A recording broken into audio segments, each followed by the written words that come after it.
So I'm charging 2018 Nissan Leaf. I have to take it back today in like an hour or so.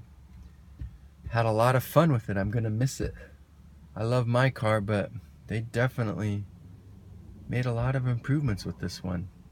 Like I said, it can go further, it looks nicer, it's quicker. It's like, I know they said it had more horsepower, but you can feel it. Like in eco mode, it feels every bit as quick off the line as mine does in drive. It has enough power that you don't hit those like slow acceleration points nearly as early. Like you can still accelerate this thing well past 40, whereas mine is like 0 to 40 really fast, and then you can still accelerate after 40, but it's much slower.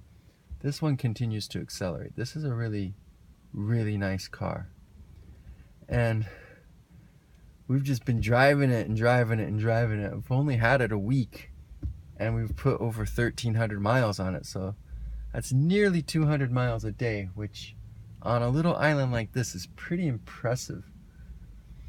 So the other day, you know, I've been driving around having fun and everything, so I've been around my electric car for over 2 years, so I have a feel for battery percentage and distance you can go. And I was pushing the car pretty hard the other day. Like, I knew I should probably go charge, but I wanted to get my friend to his campground first, so I had like a little number in my head, and if we had that much percent of the battery when I went past this charging station, which is the last one before getting to his campground on the west coast, then I was just gonna keep going, and if the number was smaller, then I'd pull over and charge. And I had like 1% more than that number, so I'm like, all right, let's go to the campground. So it was similar to the little experiment I did with my car, where I started at 100% and then drove it to see how close the real range was to the little guessometer reading. And as you may recall, if you've seen that video, there were a couple things I learned. One, in my car, once you get to 5% battery, it just goes slashes. It no longer tells you how much battery you have remaining, which annoyed me. I didn't like that feature.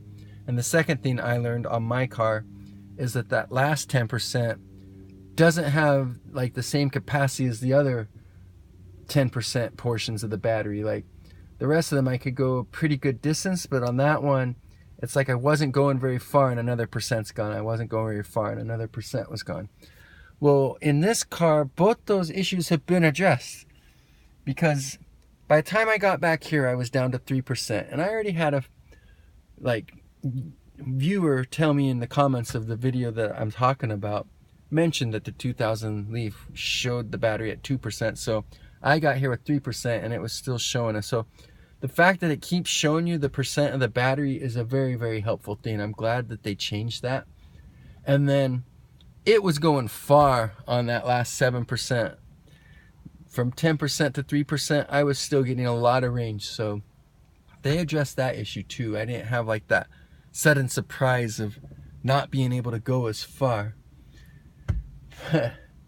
Man, it has been nice. This car can do everything. Like, and I just love that braking mode. My friend has called it boss mode because I use it all the time, and it's just really cool to have that kind of control of the car. And with that and the e-pedal, the single pedal driving, I really like that. I like the high regen. And you know, when we got my car home from the rental place a week ago, it was at about 39% or something. So last night, knowing that I had to take this in, I found a free charger at one of the places where there didn't used to be one, and I wanted to go use it. So I took it and got it charged up for day after we dropped this off. And man, I'm gonna miss the regen really bad. Like, you could just feel how much slower my car was accelerating once it got a certain way, and then it coasts a long time. Like I said, that original eco mode is like the weakest regenerative braking ever made. It's better than drive, but it's really weak compared to like this, and I'm sure the Chevy Bolt and the Teslas and all the other cars, like all the electric car companies have figured out that the customers really like the regen. So they've all made really good regen. Like my car is a predecessor to all these. It was around way before.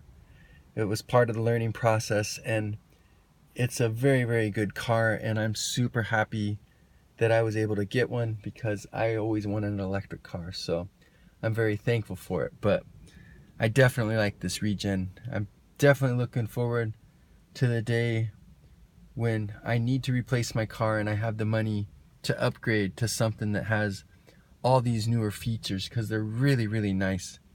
They're just doing amazing things with electric cars. So again, I'm disappointed that they didn't do the thermal battery management on this, because this is a really good car. But like I said, the silver lining is maybe in comparison to all these other cars that are doing a little bit more, it'll make this one depreciate faster, and down the road in 3 or 4 years you'll be able to pick up something this nice for a reasonable price, because as it is currently, a lot of electric cars are a little out of the range of most people. So gotta take this back today. Gonna miss it, but definitely enjoyed the experience.